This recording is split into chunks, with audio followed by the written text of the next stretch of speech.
ஆனால் நான் தான் வீட்டுக்காரன் இன்னைக்கு நாங்களே பல்ல எடுத்துட்டோம். இன்னைக்கு பார்த்தீங்கன்னா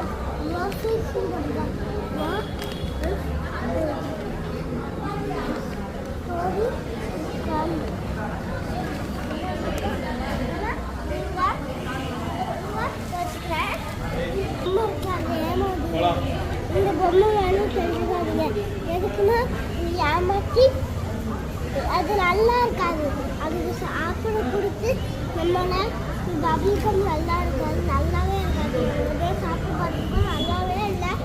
அதுக்கு நம்ம சூப்பர் ஹீரோ இது சொல்லாதீங்க. சூப்பர் ஹீரோக்கு